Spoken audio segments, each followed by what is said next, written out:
Epic theatre اور drama ضحاک تعارف۔ اس سبق میں اردو میں ایپک تھیٹر کے نمائندہ دوسرے اہم ڈراموں کو موضوع بنایا گیا ہے۔ ڈرامے کا عنوان ضحاک ہے اور مصنف کا نام محمد حسن ہے۔ محمد حسن جو اردو کے ایک بڑے ناقد کے طور پہ جانے جاتے ہیں، لیکن ڈرامہ نگاری میں بھی ان کا ایک اہم مقام ہے۔ مقصد: اس سبق کا مقصد بھی اردو ڈرامے میں ایپک تھیٹر کے تحت کیے جانے والے تجربات کو صحیح نوعیت سے قارئین کو متعارف کرانا ہے۔ اسی مقصد کے تحت پروفیسر محمد حسن کے ڈرامے ضحاک کا تفصیل سے مطالعہ کیا گیا ہے۔ ایپک تھیٹر کے تقاضوں کی روشنی میں اس کا جائزہ لینے کی کوشش کی گئی ہے۔ آغاز: ایپک تھیٹر کی پیروی میں اردو کا جو دوسرا ڈرامہ وجود میں آیا وہ پروفیسر محمد حسن کا ڈرامہ ضحاک ہے۔ پروفیسر محمد حسن کے اپنے بیان کے مطابق یہ ڈرامہ ابتدائی چند صفحات کے علاوہ تمام و کمال ایمرجنسی یعنی 1976 میں ہندوستان میں ایمرجنسی کا جو زمانہ ہے ہی کے زمانے میں لکھا گیا۔ ہوا یوں کہ ایمرجنسی کے دور میں زباں بندی مکمل تھی۔ ہر صبح اخبار ہاتھ میں لیتے ہوئے شدید ذلت اور اہانت کا احساس ہوتا تھا کہ شروع سے آخر تک سفید جھوٹ سے لبریز ہوتا تھا۔ لفظوں کے معنی بدل گئے تھے اور جو واقعات خود اپنی آنکھوں سے دیکھے ہوئے تھے وہ بھی یا تو سرے سے اخبار میں جگہ ہی نہیں پاتے تھے یا کچھ کے کچھ ہو جاتے تھے۔ ہر روز کسی نہ کسی خوشامدی سے سابقہ پڑتا تھا جو محض خوشامد کے زور پر آقا بنا ہوا تھا اور میری روٹی روزی کا مالک تھا۔ غرض ہر لمحہ ایک اذیت تھا۔ عصری ادب کا ہر لفظ سینسر ہو رہا تھا۔ زبان پر تالے لگے ہوئے تھے۔ پڑوس میں پچھلے پہر کسی کے دروازے پر دستک ہوئی اور پھر وہ شخص کہیں نظر نہ آتا۔ کبھی معلوم ہوتا جیل چلا گیا، کبھی معلوم ہوتا کہ لاپتہ ہو گیا۔ ہر ہفتے کوئی نہ کوئی بتاتا کہ اسے صرف اس لیے تنخواہ نہیں ملی کہ وہ نسبندی کے لیے 5 آدمیوں کو ہسپتال نہیں پہنچا سکا۔ ڈرائنگ روم میں، بس میں، سڑک پر لوگ سانس روکے ہوئے گزر رہے تھے کہ پتہ نہیں کون سا جاسوس ہو۔ میرا بھی یہی حال تھا۔ اگست 1976 میں یہ ڈرامہ مکمل ہوا مگر ایمرجنسی کی وجہ سے چھپ نہ سکا۔ اگرچہ جواہر لال نہرو یونیورسٹی کے طلباء کے اصرار پر انہوں نے اسے ایک مختصر لیکن منتخب افراد کی مجلس میں پڑھ کر سنایا ضرور تھا، جس سے اس کی شہرت دور دور تک پھیل گئی اور اصرار ہونے لگا کہ اسے شائع کر دیا جائے۔ آخر کار جب ایمرجنسی کا پنجہ ڈھیلا پڑا تو ڈرامہ ضحاک پہلی بار عصری ادب شمارہ 4748 بابت جنوری اپریل 1977 میں اور کتابی صورت میں مارچ 1980 میں شائع ہوا۔ ڈرامے کا قصہ پروفیسر محمد حسن کے ذہن کی پیداوار نہیں ہے۔ وہ خود اس بارے میں اظہار خیال کرتے ہوئے لکھتے ہیں: ظاہر ہے ضحاک کی کہانی نئی نہیں ہے۔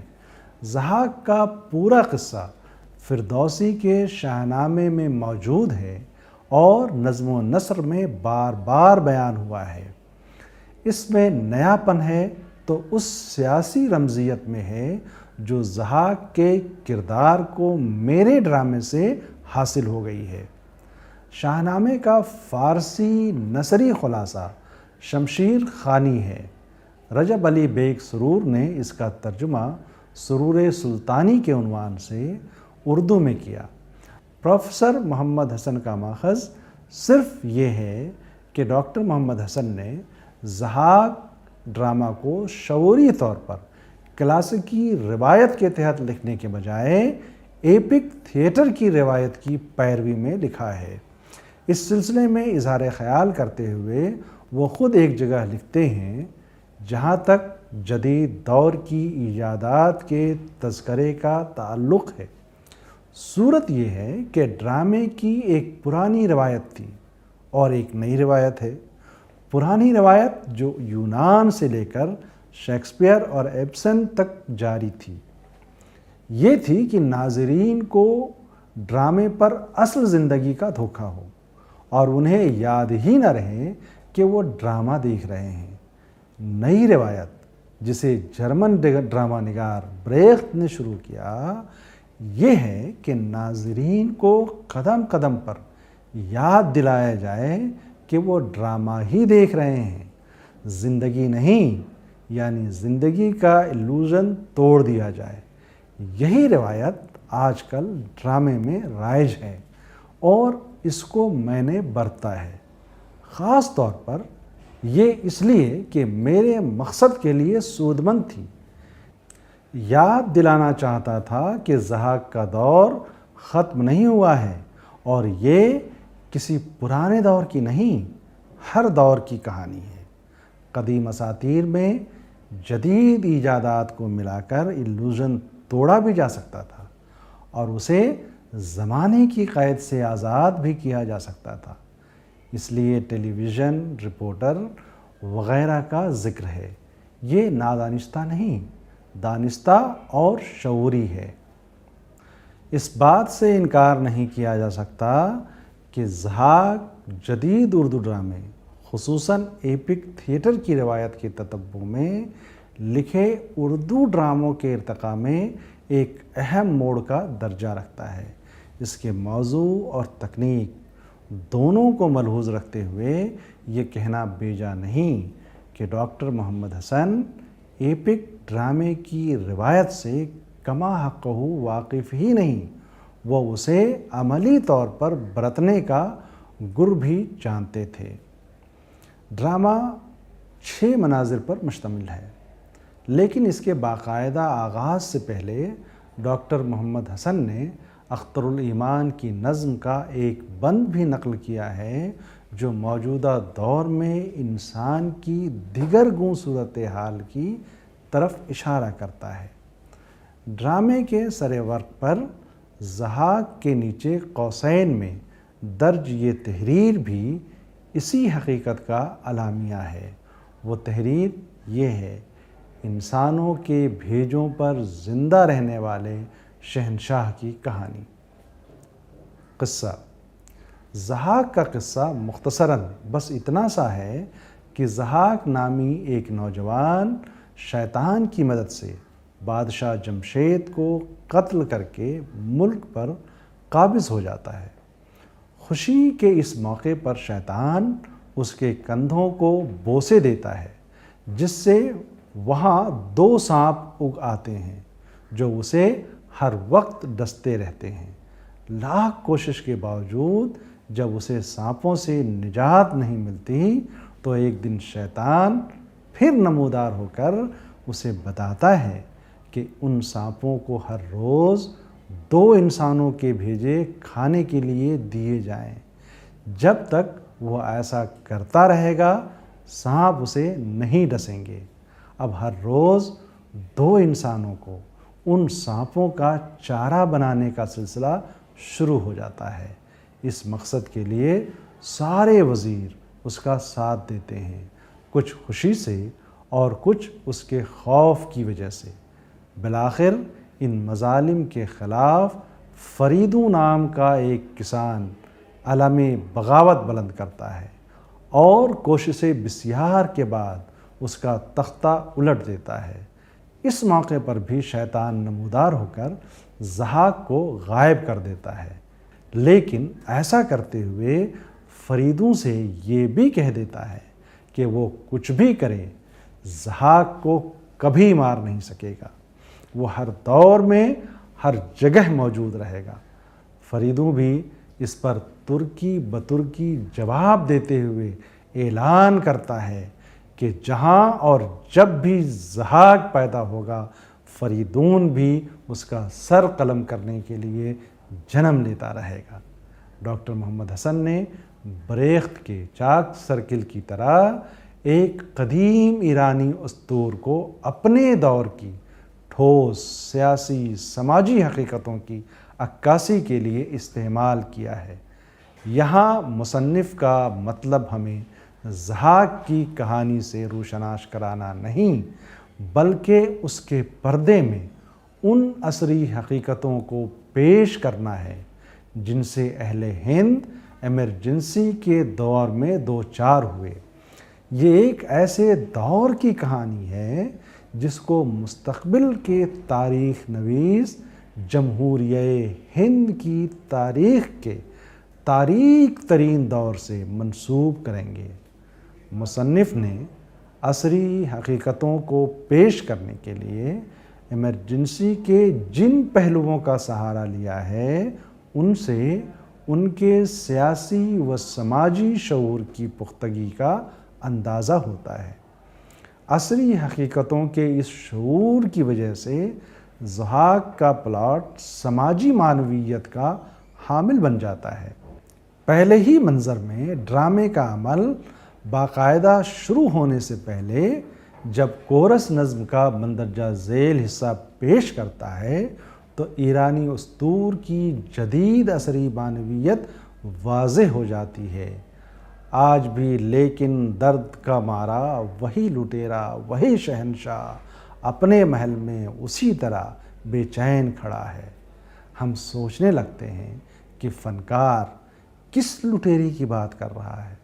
ہمیں محسوس ہو جاتا ہے کہ یہ کوئی ایسا لٹیرا ہے جو کبھی نہیں مرتا، ہمیشہ گھات لگائے جو بیٹھا رہتا ہے، اور جیسے ہی اسے موقع ملتا ہے وہ شبخون مار کر نظام حیات کو درہم برہم کر دیتا ہے۔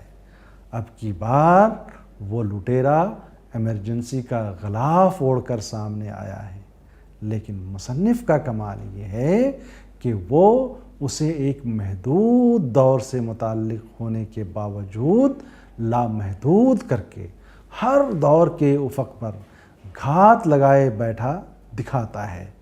ضحاک اور فریدون کی کہانی محض ایک دور کی کہانی نہیں ہے، بلکہ برجوا اور پرولتاری طبقوں کی وہ ابدی کشمکش ہے جو کارل مارکس کے الفاظ میں ہر دور میں موجود رہتی ہے۔ ابتدائی کورس کی طرح ڈرامے کے بقیہ تمام مناظر بھی سماجی معنویت کے حامل ہیں۔ ان کا مقصد ایک مخصوص دور کے مختلف پہلوؤں کی عکاسی کرنا ہے۔ فریدون اور اس کے طبقے کو نظام میں تبدیلی کا ذریعہ بنا کر ڈاکٹر محمد حسن نے جہاں پرولتاری انقلاب کی صداقت پر اپنے ایمان کا مظاہرہ کیا ہے، وہیں وہ اس بات کو بھی ثابت کرنے کی کوشش کرتے ہیں کہ محنت ہی سے سیاسی اور سماجی حقیقتوں کے شعور اور دانشوری کی صحیح روایتیں پروان چڑھتی ہیں۔ محنت عقل و دانش کے لیے مہمیز کا کام کرتی ہے جو بالآخر ایک ایسے نظام کی تشکیل کو ممکن بناتی ہے جس کی بنیاد عقل و شعور کی زمین پر رکھی گئی ہے۔ ڈاکٹر محمد حسن نے یہاں انسانی زندگی کے تضاد کی بھی بڑی خوبصورت تصویریں اتار کر اسے بریختی ڈرامے سے قریب تر لانے کی کوشش کی ہے۔ مثال کے طور پر دوسرے منظر میں جب وزیر یہ کہتا ہے کہ نہیں، ہم قانون کو اپنے ہاتھ میں لینا نہیں چاہتے، ہم قانون کی عزت کرتے ہیں۔ قانون اقتدار کے ہاتھ کا کھلونا نہیں ہے، قانون سے کوئی بھی بلند نہیں، صرف ملک قانون سے بلند ہے۔ تو ہمیں یہ معلوم ہو جاتا ہے کہ یہ محض منافقت ہے۔ وزیر جو کچھ نہیں کر سکنے کی بات کر رہا ہے وہ دراصل وہی سب کچھ کر رہا ہے۔ یہ جس دور کی کہانی ہے اس میں قانون اقتدار کا کھلونا بنا دیا گیا تھا۔ اسی منظر میں آگے چل کر جب وزیر پھر یہ کہتا ہے ہاں، موت ہی حقیقت ہے، موت ہی عرفان ہے، موت ہی مکتی ہے۔ آج تک انسان زندگی کے دھوکے میں مارا مارا پھرتا رہا ہے، آج ہم اسے سچائی بتانا چاہتے ہیں۔ تو ہم کو معلوم ہو جاتا ہے کہ اس کا مطلب لوگوں کو سچائی بتانا نہیں، بلکہ انہیں دھوکے اور فریب میں مبتلا کرنا ہے تاکہ اقتدار کے مقاصد پورے ہو سکیں۔ اس طرح کے تضادات کی متعدد جھلکیاں اس ڈرامے میں جا بجا موجود ہیں، جن کی وساطت سے فنکار نے سیاسی اور سماجی نظام کے اس کھوکھلے پن کو واضح کرنے کی کوشش کی ہے جو آمریت کی وجہ سے اس میں پیدا ہو گیا ہے۔ تضادات کی سب سے خوبصورت جھلکی اس منظر میں دیکھنے کو ملتی ہے جس میں مہاتما گاندھی کے 3 بندروں کی بات کی گئی ہے۔ التباس حقیقت کو ختم کرنے کے لیے ڈاکٹر محمد حسن یہاں جو تکنیک استعمال کرتے ہیں وہ وہی ہے جو اس سے قبل ہم بریخت کے یہاں دیکھ چکے ہیں۔ اپنے ناظرین کو یہ بتانے کے لیے کہ وہ حقیقی زندگی نہیں دیکھ رہے ہیں، بلکہ ماضی میں ہوئے ایک واقعے کے پردے میں اپنے دور کی روداد سن رہے ہیں، وہ کورس کو وسیلے کے طور پر استعمال کرتے ہیں۔ کورس عصری حقیقت کو پیش کرنے کے لیے ماضی کے کسی واقعے کو برت رہا ہے۔ ضحاک کا یہ کورس وہ داستان گو یا قصہ گو ہے جو کسی بھرے مجمع کے سامنے کسی پرانی کہانی کو بیانیہ اور کبھی ڈرامائی انداز میں پیش کرتا ہے۔ اس کے منہ سے نکلنے والے یہ الفاظ سنو سنو اے دنیا والو اس بات کا ثبوت فراہم کرتے ہیں کہ وہ کسی مجمع سے مخاطب ہے جو کسی داستان کو سننے کے لیے اس کے گرد جمع ہوا ہے۔ یہاں کورس بریخت کے چاک سرکل کے مطرب کا کردار ادا کرتا ہے۔ التباس حقیقت کو توڑنے کے لیے ڈاکٹر محمد حسن نے یہاں ایک اور طریقہ جو استعمال کیا ہے وہ آمریت کی وہ فضا ہے جو کم و بیش پورے ڈرامے پر مسلط نظر آتی ہے۔ پہلے ہی منظر میں ضحاک اور درباریوں کے درمیان ہونے والی گفتگو کے لب و لہجے سے یہ بات واضح ہو جاتی ہے کہ یہاں آپسی رشتوں کی بنیاد انسانی وقار پر مبنی نہیں، بلکہ آقا اور غلام، طاقتور اور کمزور کے درمیان پائے جانے والے رشتوں کی طرح ہے۔ چنانچہ اس فضا کو قائم کرنے کے لیے مصنف انہی کی زبان اور اصطلاحوں کو استعمال کرتا ہے۔ ضحاک میں ڈاکٹر محمد حسن ناظرین اور کرداروں کے درمیان جذباتی ہم آہنگی کے فریب کو بھی ختم کرنے کی تگ و دو میں مصروف نظر آتے ہیں۔ وہ مسلسل اس کوشش میں رہتے ہیں کہ کہیں ان کے ناظرین اور سامعین کے کردار کے عمل کو اپنا عمل نہ سمجھنے لگیں۔ ان کا مقصد جذباتی ہم آہنگی کے ارسطالیسی فریب کو توڑ کر انہیں ٹھنڈے دل و دماغ سے اسٹیج پر ہو رہے عمل کے بارے میں غور و خوض کی تحریک دینا ہے تاکہ وہ ان کی سیاسی اور سماجی معنویت کو پا سکیں، جس کا شعور پیدا کرنا دراصل ان کا بنیادی مقصد ہے۔ وہ اپنے کرداروں کے ذریعے ناظرین کے ذہنوں میں ایک ایسی خلش پیدا کرنا چاہتے ہیں جو بصیرت اور آگہی کے نئے آفاق تک رسائی حاصل کرنے میں ان کی مدد کرے۔ اس مقصد کو حاصل کرنے کے لیے وہ اپنے کرداروں کے ذریعے منظر کے واقعات پر تنقید و تبصرہ کراتے ہیں۔ ڈرامے کے آغاز اور تیسرے منظر میں کورس جو 2 نظمیں پیش کرتا ہے ان کا مقصد بھی یہی ہے، کرداروں کے منہ سے ایسے جملے ادا کرانا جو سیاسی اور سماجی معنویت رکھتے ہوں، بھی دراصل یہی کام کرتے ہیں۔ ان جملوں کو سنتے ہی ناظرین سوچنے لگتے ہیں کہ انہیں کیوں ادا کیا گیا۔ یہاں مثال کے طور پر چند جملے ملاحظہ کریں۔ وزیر، پوچھنے والوں کی زبانیں گدی سے کھینچ لو، شک کرنے والے دل ان کے سینے سے چیر کر نکال لو۔ ہماری مملکت میں سوال کرنا جرم ہے جس کی سزا ملنی چاہیے۔ شاعر کا مکالمہ ملاحظہ فرمائے۔ شاعر ہر بات سمجھنے کے لیے نہیں ہوتی، حسن معنی سے آزاد ہو چکا ہے۔ وزیر، اس کام کے لیے پورے ملک کی فضا بدلنی ہوگی، قانون بدلنا ہوگا، سماج کا ڈھانچہ بدلنا ہوگا کہ لوگ حقیقت پہچان سکیں۔ وزیر، ہاں، موت ہی حقیقت ہے، موت ہی عرفان ہے، موت ہی مکتی ہے۔ آج تک انسان زندگی کے دھوکے میں مارا مارا پھرتا رہا، آج ہم اسے سچائی بتانا چاہتے ہیں۔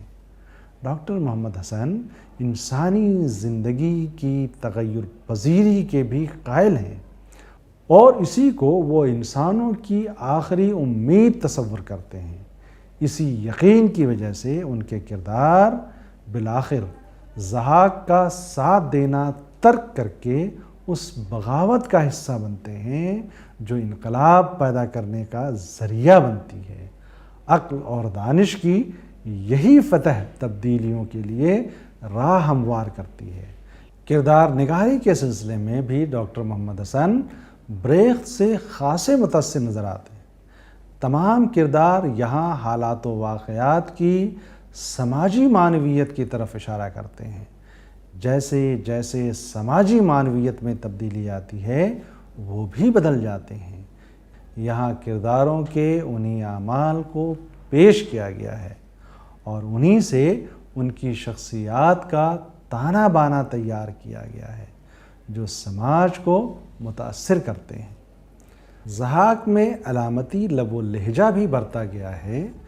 عصری حقائق کو پیش کرنے کے لیے ضحاک کہانی کا استعمال بذات خود اس بات کا ثبوت فراہم کرتا ہے کہ کرداروں کا انتخاب بھی اس حقیقت کی طرف اشارہ کرتا ہے، ہر کردار اپنے طبقے کی نمائندگی کرتا ہے۔ شاعر، ادیبوں، رقاصہ، فنون لطیفہ، وزیر اعظم، انتظامیہ، فوجی افسر، افواج قاہرہ، استاد، نظام تعلیم، جج، عدلیہ اور فریدوں محنت کش طبقے کی نمائندگی کرتے ہیں۔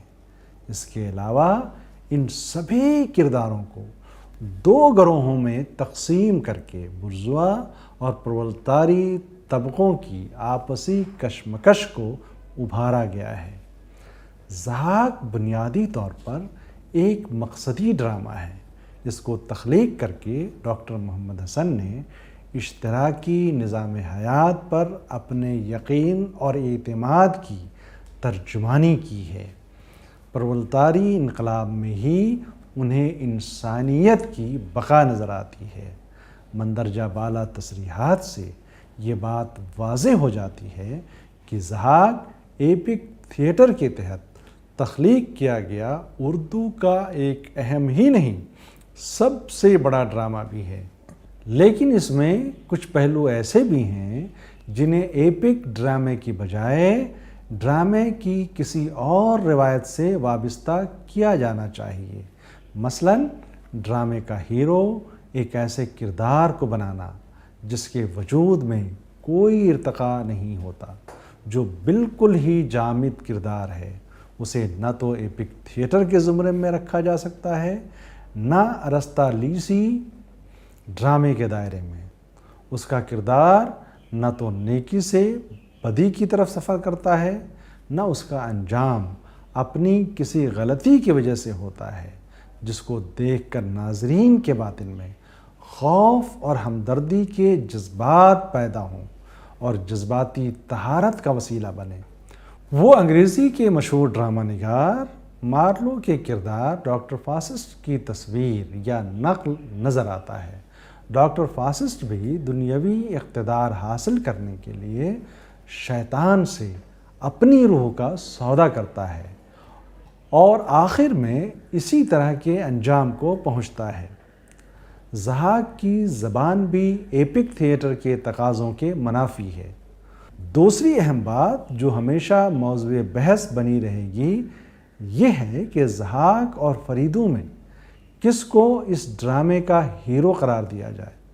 ضحاک کے کردار کو تشکیل دینے میں مصنف نے اپنی فنکاری کا سارا زور صرف کیا ہے، لیکن کلاسیکی اصولوں کے مطابق وہ ہیرو نہیں، اینٹی ہیرو بن کر ابھرتا ہے، جبکہ فریدوں ایک مثبت کردار ہے لیکن فنی اعتبار سے کمزور ہے۔ وہ ضحاک کے مقابلے میں پھیکا نظر آتا ہے، جس سے یہ اندازہ لگانے میں دقت نہیں پیش آتی کہ مصنف کی ساری ہمدردیاں ضحاک کے ساتھ ہیں، اس لیے مرکزی کردار اسی کو ہونا چاہیے، مگر وہ ہیرو نہیں، اینٹی ہیرو ہے۔ ڈاکٹر محمد حسن ترقی پسند ہونے کے باوجود اسے مرکزیت عطا کرنے کے لیے مجبور نظر آتے ہیں۔ ایسا کیوں ہے؟ یہ سوال رہ رہ کر ہمیں پریشان کرتا ہے۔ ترقی پسند ہونے کی حیثیت سے ان سے توقع یہ تھی کہ وہ فریدوں کے کردار کو مرکزیت عطا کرتے، مگر وہ ایسا نہیں کرتے۔ اس کی کیا وجہ ہو سکتی ہے؟ خیر کے مقابلے میں شر کو زیادہ مضبوط بنا کر پیش کرنے سے وہ ہمیں کس طرف لے جانا چاہتے ہیں، یہ سوچنا اس ڈرامے کے ہر قاری کے لیے از حد ضروری ہے۔ اسی گتھی کے واہ ہونے میں ڈرامے کی فلسفیانہ بصیرت مضمر ہے۔ مختصراً، ضحاک ایپک تھیٹر کی روایت کی پیروی میں لکھا گیا ایک اہم اردو ڈرامہ ہے۔ اس کا پلاٹ فردوسی کے شاہ نامے سے چلی روایت کے ترجمے سرور سلطانی سے ماخوذ ہے۔ ڈاکٹر محمد حسن نے اس روایت کو ایمرجنسی کے دوران ملک میں جو مظالم ڈھائے گئے انہیں پیش کرنے کے لیے بڑی ہنرمندی سے ایپک ڈرامے کی صورت میں برتا ہے۔ اس روایت کے ذریعے انہوں نے دو مقاصد حاصل کرنے کی کوشش کی ہے۔ ایک یہ کہ ایمرجنسی کے دوران جو کچھ ہوا اسے علامتی انداز میں من و عن محفوظ کر لیا جائے، اور دوسرے یہ کہ عوام کے دلوں میں یہ بات بیٹھا دی جائے کہ ہمارے سارے سماجی مسائل کا حل صرف اور صرف اشتراکیت کے پاس ہے۔ اس کے ساتھ ہی ساتھ انہوں نے پرولتاری قوتوں کو یہ احساس دلانے کی کوشش کی ہے کہ برجوا قوتوں کو تھوڑی دیر کے لیے پسپائی ضرور ملی ہے، مگر انہوں نے شکست قبول نہیں کی اور شاید نہ کبھی وہ قبول کریں گے۔ انہیں جیسے ہی ماحول سازگار ملے گا شبخون مارنے سے گریز نہ کریں گے۔ ملک میں آج جو کچھ ہو رہا ہے اس نے یہ ثابت کر دیا ہے کہ انہوں نے جس خدشے کا اظہار کیا تھا وہ صحیح ثابت ہوا۔ فنی اعتبار سے اگر دیکھا جائے تو یہ کہنا بیجا نہ ہوگا کہ مجموعی اعتبار سے ضحاک ایپک ڈرامے کی روایت کی ہی پیروی کرتا ہے۔ ایپک ڈراموں کی طرح ضحاک کا پلاٹ بھی بے پناہ سماجی معنویت کا حامل ہے۔ اس میں انسانی زندگی کے تضادات کی بڑی خوبصورت تصویریں اتاری گئی ہیں۔ یہی نہیں، التباس حقیقت کو توڑنے اور جذباتی ہم آہنگی کے راستے مسدود کرنے کے لیے بھی بڑے کامیاب حربے استعمال کیے گئے ہیں۔ اس پر ترا یہ کہ انسانی زندگی کی تغیر پذیری کو ابھارنے کے لیے زیادہ تر کرداروں کو وقت کے ساتھ ساتھ بدلتے دکھایا گیا ہے۔ اس کے کچھ کمزور پہلو بھی ہیں۔ مثلاً یہ طے نہیں ہو پاتا کہ ڈرامے کا ہیرو ضحاک ہے یا فرید ہوں۔ مصنف کی ہمدردیاں ضحاک کے ساتھ محسوس ہوتی ہیں، مگر وہ ہیرو سے زیادہ اینٹی ہیرو لگتا ہے۔ فرید ہوں مثبت کردار ہونے کے باوجود بہت کمزور ہے، فتح یاب ہونے کے باوجود وہ ہیرو نہیں لگتا۔ ایک آدھ جگہ تو وہ اس قدر کمزور نظر آتا ہے کہ قاری یہ سوچنے پر مجبور ہو جاتا ہے کہ وہ اتنا کمزور کردار باغی کیوں کر ہو سکتا ہے۔ ضحاک کی زبان بھی ایپک تھیٹر کے منافی ہے۔ ان سب حقائق کے باوجود ضحاک کو ایپک تھیٹر کے ہی زمرے میں رکھا جاتا ہے اور رکھا جائے گا۔